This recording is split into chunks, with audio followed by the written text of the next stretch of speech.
What's the secret of this amazing book? Why has this book, out of all the thousands of self-help books, remained the one towering giant?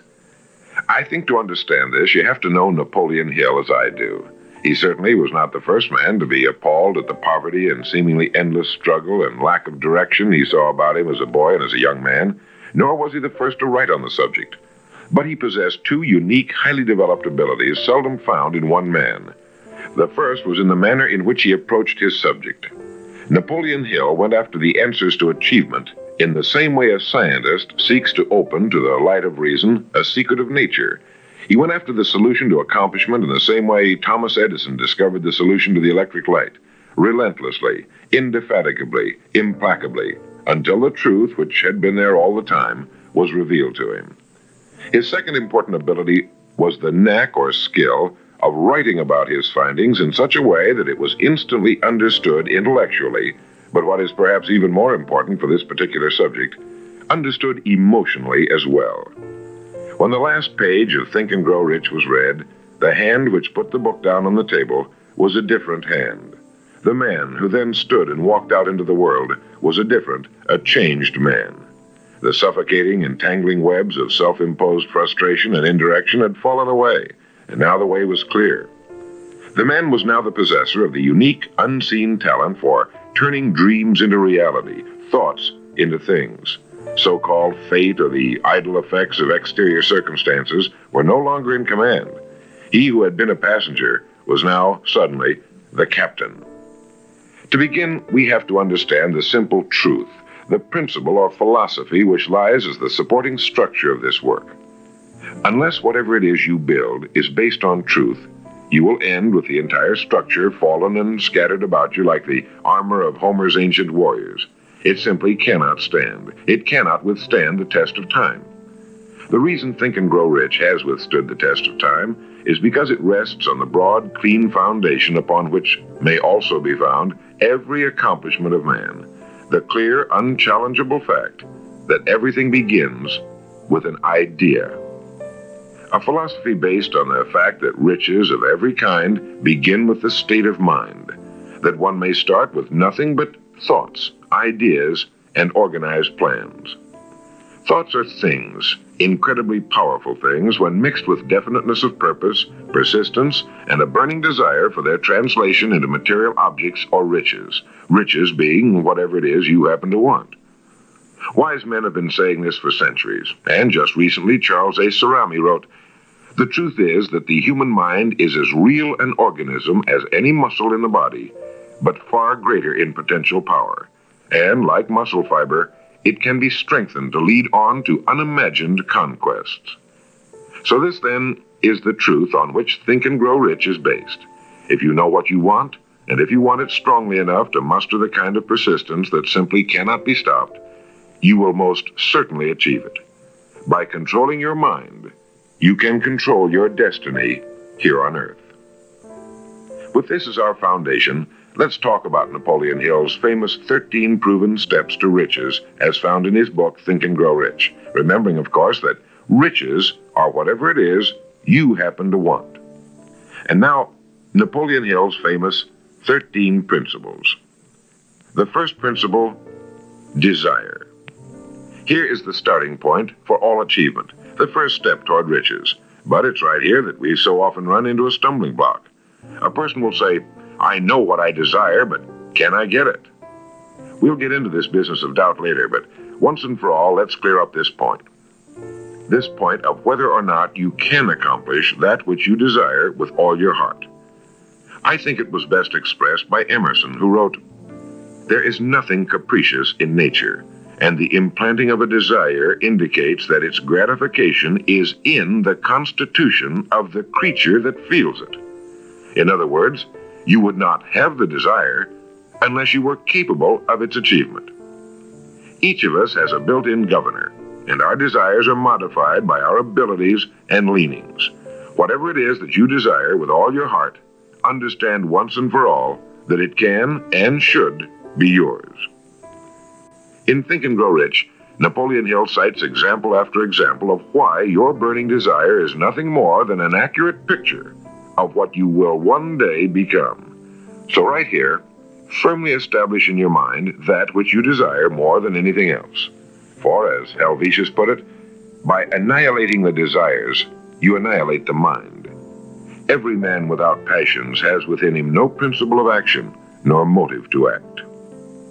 A good way to determine whether or not you really have a burning desire is to examine the way you go after it. If you go after that which you think you desire tentatively, timidly, in an attempt to play it safe, you don't have a burning desire at all. You can't get to second base if you keep one foot on first. But if you're willing to burn your bridges behind you and say once and for all, this is it, this is what I will do, and I will never retreat, I'll never go back, then you have the sort of desire that can only end in success. It takes that kind of resolve to be able to keep picking yourself up after the falls you're bound to take. The only people who don't make mistakes are those who never try anything. The timid feeders in the lagoon who never venture into the broad, deep sea beyond. While these principles will work for anything you may want, a more harmonious home life, a more successful career, for our example, let's say your desire happens to be more money, to better care for your family and provide for your future years, to get your share of the prosperity that lies ahead. Napoleon Hill gives us 6 definite, practical steps to follow. 1. Fix in your mind the exact amount of money you desire. It is not sufficient merely to say, I want plenty of money. Be definite as to the amount. There's a psychological reason for definiteness, which will be described in a subsequent principle. Number 2. Determine exactly what you intend to give in return for the money you desire. There's no such reality as something for nothing. 3. Establish a definite date when you intend to possess the money you desire. And 4. Create a definite plan for carrying out your desire and begin at once, whether you're ready or not, to put this plan into action. 5. Write out a clear, concise statement of the amount of money you intend to acquire, name the time limit for its acquisition, state what you intend to give in return for the money, and describe clearly the plan through which you intend to accumulate it.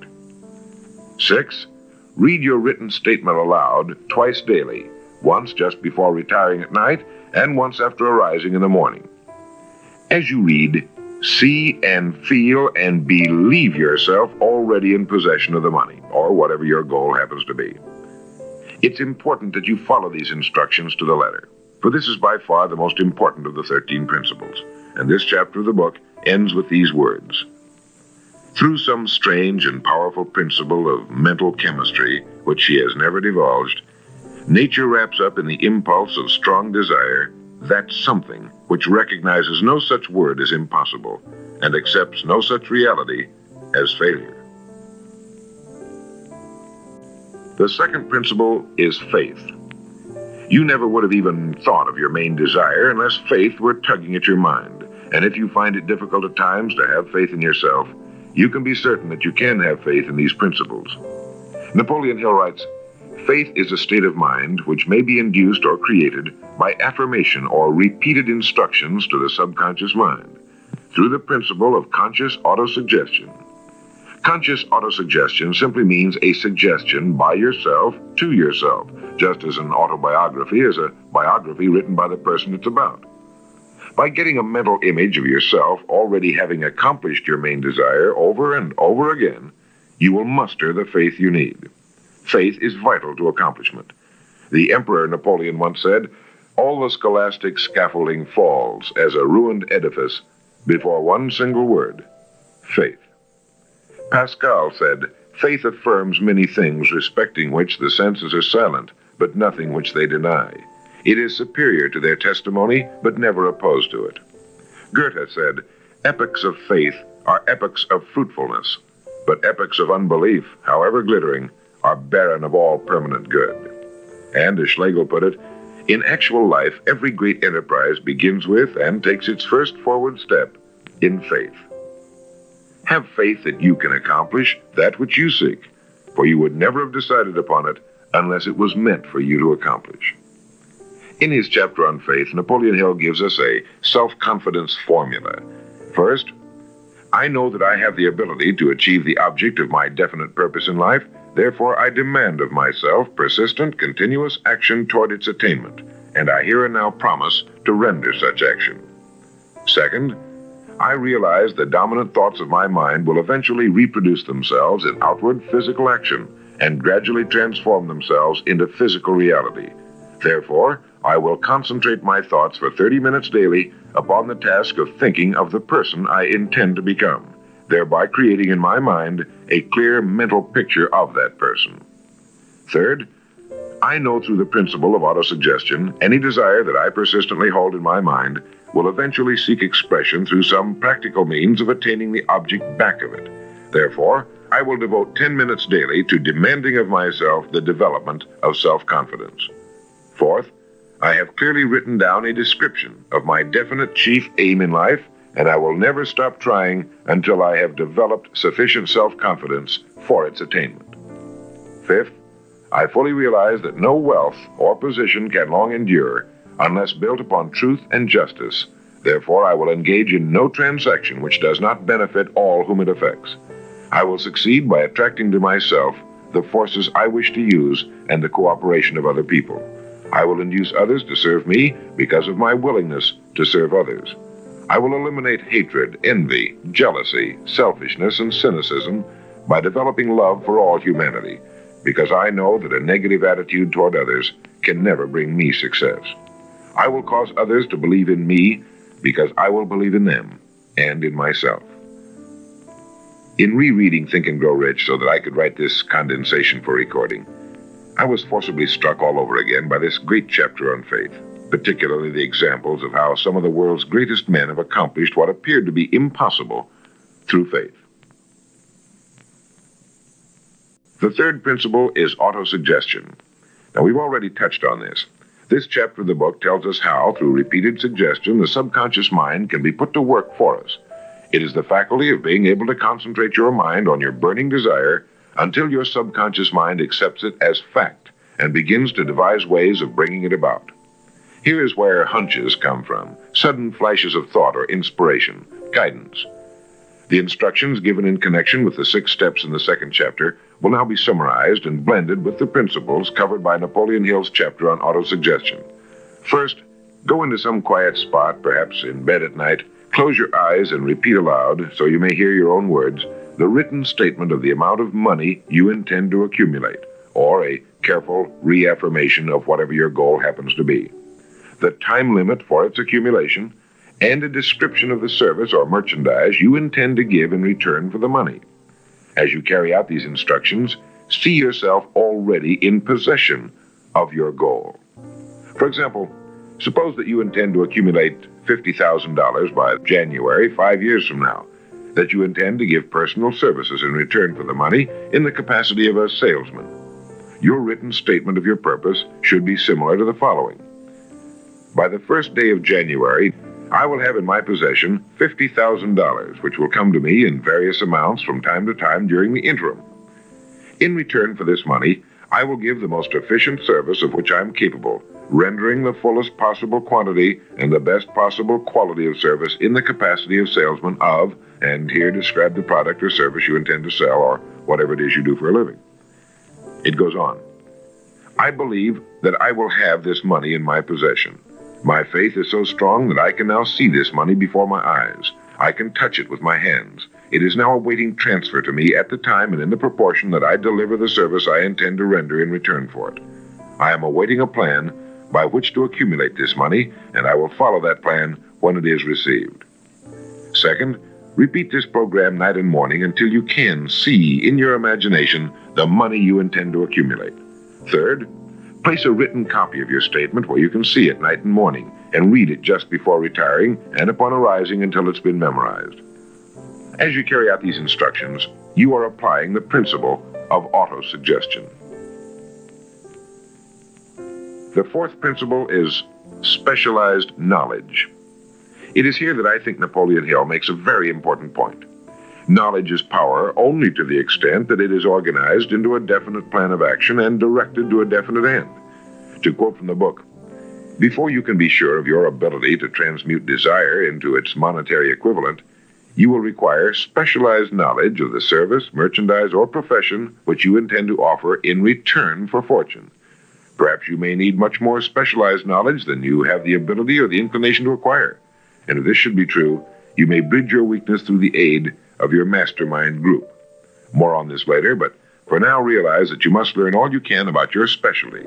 Set aside a definite time every day for learning more about what it is you do for a living. Take the courses that are offered on your subject and associate with men who know your business well. The fifth principle is imagination. The imagination is literally the workshop wherein are fashioned all plans created by man.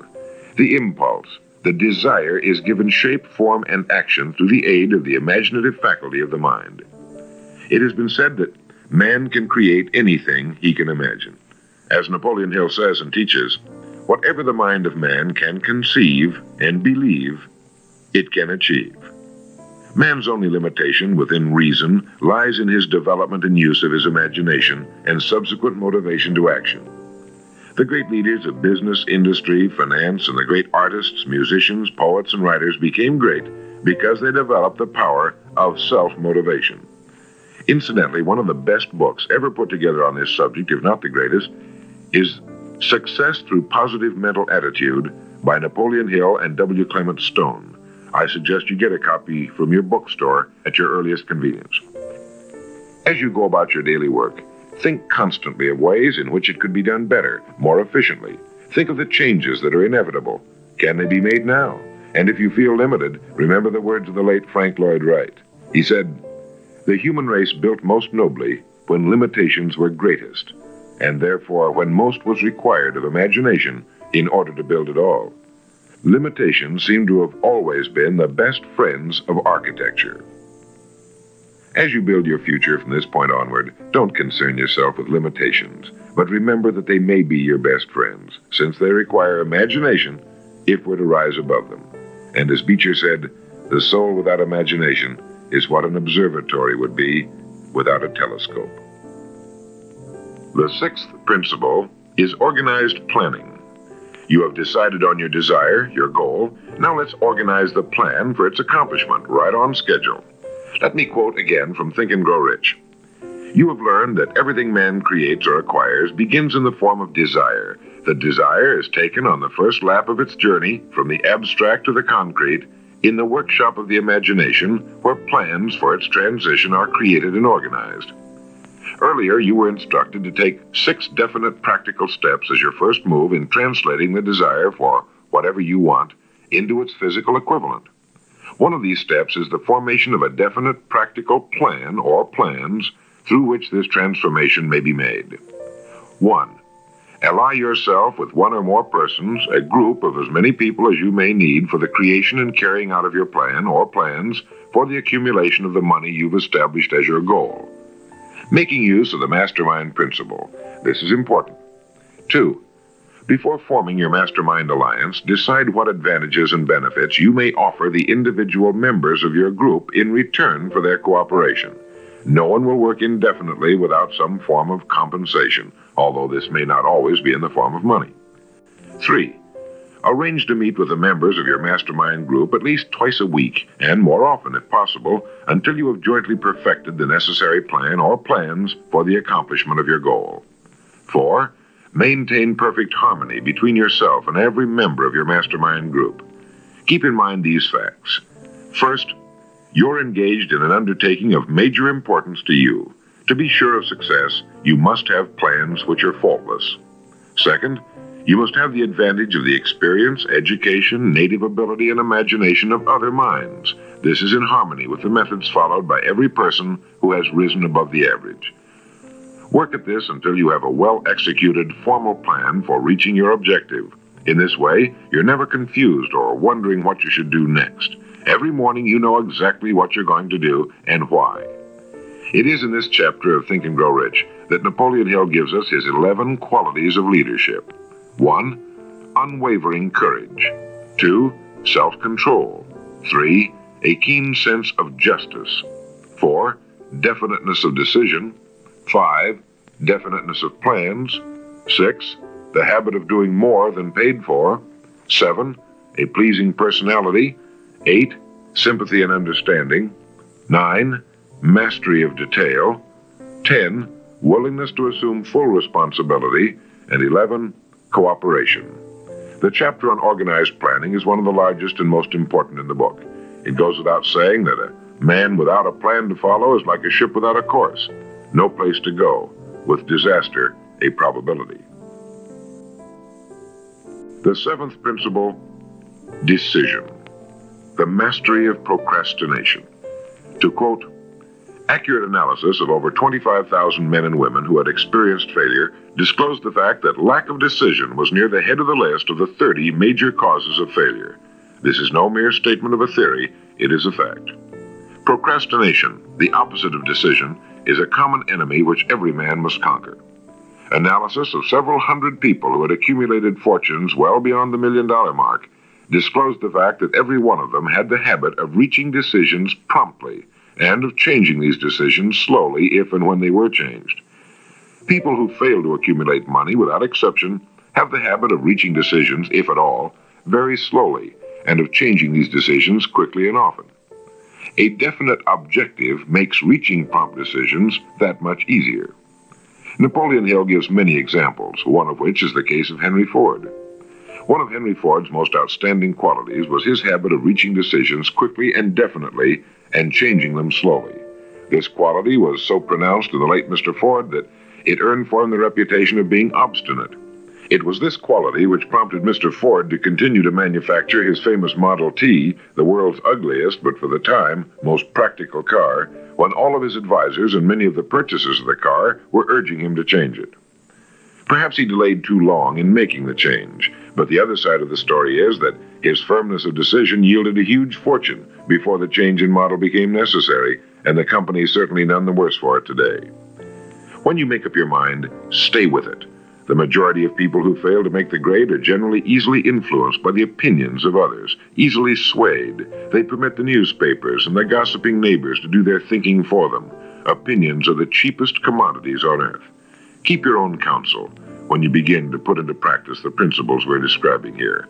By reaching your own decisions and following them, take no one into your confidence except the members of your mastermind group, and be very careful in your selection of this group, that you choose only those who will be in complete sympathy and harmony with your purpose. Close friends and relatives, while not meaning to do so, often handicap one through opinions and sometimes through ridicule. Thousands of men and women carry inferiority complexes with them all through life because some well-meaning but ignorant person destroyed their confidence through opinions or ridicule. If a decision is worth anything at all, it's worth sticking to until it's been completely worked. The eighth principle, persistence. Napoleon Hill defines persistence as the power of will. Willpower and desire, when properly combined, make an irresistible pair. Persistence to an individual is what carbon is to steel. In uncounted thousands of cases, persistence has stood as the difference between success and failure. It is this quality more than any other that keeps the majority from great accomplishment. They'll try a thing, but as soon as the going gets tough, they fold. Experience with thousands of people has proved that lack of persistence is a weakness common to the majority of men. It is a weakness which may be overcome by effort. If you're to accomplish the desire you've set for yourself, you must form the habit of persistence. Things will get dark. It will seem as though there's no longer any reason to continue. Everything in you will tell you to give up, to quit trying. And it's right here that the men are separated from the boys. It's right here that if you'll go that extra mile and keep going, that the skies will clear, and you'll begin to see the first signs of the abundance that is to be yours because you had the courage to persist. With persistence will come success. Persistence is a state of mind. Therefore, it can be cultivated. Like all states of mind, persistence is based upon definite causes, among them these. 1, definiteness of purpose, knowing what you want. 2, desire. 3, self-reliance. 4, definiteness of plans. 5, accurate knowledge, knowing that your plan is sound. 6, cooperation. Sympathy, understanding, and harmonious cooperation with others tend to develop persistence. 7, willpower. 8, habit. Persistence is the direct result of habit. The ninth principle, power of the mastermind. It is in this section that Napoleon Hill describes the importance of forming a group of individuals sympathetic to your desire. They may be individuals with similar plans. A mastermind group can be made up of 2 or more individuals. No 2 minds ever come together without thereby creating a third invisible, intangible force, which may be likened to a third mind. You may have noticed many times that by discussing something with another individual, you suddenly get good ideas as a result of this association. Ideas you would not have gotten without this association. The same thing happens to the other person. A lot of good ideas have been born in individual minds as a result of having met in committee. Associating with your mastermind group is not meant as a means of letting others do your thinking for you. Far from it. It is to stimulate your own thinking through the association with other minds. No one knows everything. The more sympathetic minds you get together, and by sympathetic I mean working for a common purpose, the more related information is going to be available. And great ideas are a combination of related information. So pick the member or members of your mastermind group with care. Make sure they're people you respect and who are hardworking and conscientious. You'll have a lot of fun, and you'll all reach your goals just that much sooner. The 10th principle could be called enthusiasm. That is, the enthusiasm that comes from the channeling of all bodily drives into positive, worthwhile outlets. It is in this chapter that Napoleon Hill describes the importance of the woman, the one and only woman, in the achievement of a worthwhile goal. It seemed quite significant to Mr. Hill that practically every great leader was a man whose achievements were largely inspired by a woman. When things get tough, and you can count on it, they will, you may be deserted by what you thought were friends. But if you've got a good woman, you'll never be alone.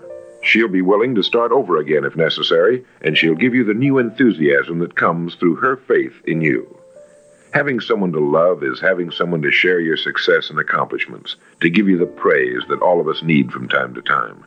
A man can become successful without a wife and family, but all the real joy is taken out of it. Take care of your wife and children as your greatest possessions. The 11th principle has to do with the subconscious mind.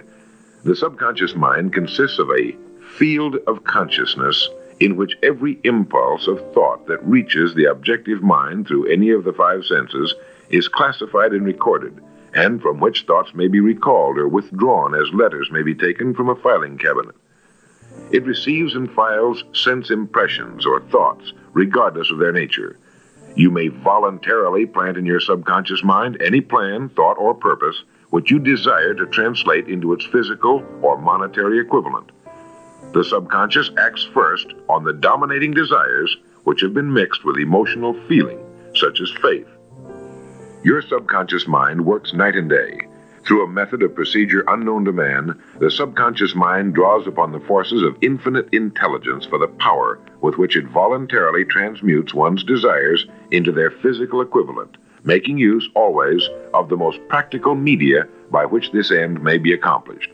You cannot entirely control your subconscious mind, but you can voluntarily hand over to it any plan, desire, or purpose which you wish transformed into concrete form. No one knows very much about what we call the subconscious or unconscious mind. We do know that it is incalculably powerful and can solve our problems if we go about using it the right way. And the best way is to hold in your conscious mind as often as possible a clear picture of yourself already having accomplished your goal. You know what you want, define it clearly, and then project it on the motion picture screen of your mind. Hold it. See yourself doing the things and having the things you'll have when your objective will have been reached. Do this as often as possible as you go about your daily work, and particularly at night, just before you go to sleep, and the first thing upon arising. As you do this, your subconscious will begin to lead you in the most logical ways toward your objective. Don't fight it. Follow your sudden hunches, the ideas that come into your mind, knowing that it's your subconscious trying to get through to your conscious mind. If you'll keep at this, you'll be amazed and delighted by the wonderful ideas that just seem to come from nowhere. In the next principle, we'll talk some more about this 6th sense that seems to control the lives of the great men and women, but it comes from a systematic triggering of the subconscious mind. The lives of the great men and women, which seem miraculous to the average person, are nothing more than the fulfillment of their burning desires through the power of their subconscious minds. Time means nothing to your subconscious. A man could work steadily at his job for 40 years and not accomplish as much as is possible in 3 or 4 years through the proper working of this principle. Your subconscious mind cannot remain idle. If you fail to plant desires in your subconscious mind, it will feed upon the thoughts which reach it as a result of your neglect. Remember that you're living daily in the midst of all manner of thought impulses which are reaching your subconscious mind without your knowledge. Some of these impulses are negative, some are positive. You are now engaged in trying to help shut off the flow of negative impulses and to aid in voluntarily influencing your subconscious mind through positive impulses of desire. When you achieve this, you will possess the key which unlocks the door to your subconscious mind. Bulwer wrote, "The man who succeeds above his fellows is the one who, early in life, clearly discerns his object, and toward that object habitually directs his powers. Even genius itself is but fine observation strengthened by fixity of purpose. Every man who observes vigilantly and resolves steadfastly grows unconsciously into genius." The key word there is unconsciously. Know what you want. Decide once and for all that it will be yours. Remain steadfast on course, propelled by faith, and your subconscious or unconscious mind will do the rest. The 12th principle, as outlined in Think and Grow Rich by Napoleon Hill, has to do with the brain. If you had access to all the wealth in the world and took a penny, you would be doing exactly what you very probably have been doing in the use of your brain. Nothing in the world is more pitiful than the misunderstanding by the average person of the power of his brain and the minds to which it is connected, the conscious and the subconscious. You own in your brain the most marvelous, miraculous, inconceivably powerful force the world has ever known. Take, for example, the fact that the number of lines which connect the brain cells with one another equal the figure 1, followed by 15 million ciphers. It has been determined that there are from 10 to 14 billion cells in the average human cerebral cortex. It is inconceivable that such a network of intricate machinery should be in existence for the sole purpose of carrying on the physical functions incidental to growth and maintenance of the physical body. This is the mechanism that has given us the supersonic airplane, our deep rocket probes into outer space, the sciences, the arts, all that we know and use today and will use tomorrow, have hatched from this small gray mass each of us carries around. Can you doubt, even for a moment, that it can bring you and yours everything you want here on Earth? Of course it can. If you will recognize your power as an individual and stop acting like those who have never even thought about it. Give it the job you've decided to accomplish and watch it handle it. The 13th and final principle is called the sixth sense. The sixth sense can be described as the sense through which infinite intelligence may and will communicate voluntarily without any effort from or demands by the individual. This principle is the apex of the philosophy. It can be assimilated, understood, and applied only by first mastering the other 12 principles. The sixth sense is that portion of the subconscious mind which has been referred to as the creative imagination. It has also been referred to as the receiving set, through which ideas, plans, and thoughts flash into the mind. The flashes are sometimes called hunches or inspirations. The sixth sense defies description. It cannot be described to a person who has not mastered the other principles of this philosophy, because such a person has no knowledge and no experience with which the sixth sense may be compared. The sixth sense is not something that one can take off and put on at will. Ability to use this great power comes slowly through application of the other principles we've outlined. Many individuals come into a workable knowledge of the sixth sense even before the age of 40. But more often the knowledge is not available until one is well past 50. And this for the reason that the spiritual forces with which the sixth sense is so closely related do not mature and become usable generally except through years of meditation, self-examination, and serious thought. But begin to develop it now by applying the principles we've talked about here. Remember this: man can create nothing which he does not first conceive in the form of an impulse of thought. Man's thought impulses begin immediately to translate themselves into their physical equivalent, whether those thoughts are voluntary or involuntary. Keep fear out of your mind by concentrating on the mental picture of your goal, your greatest desire.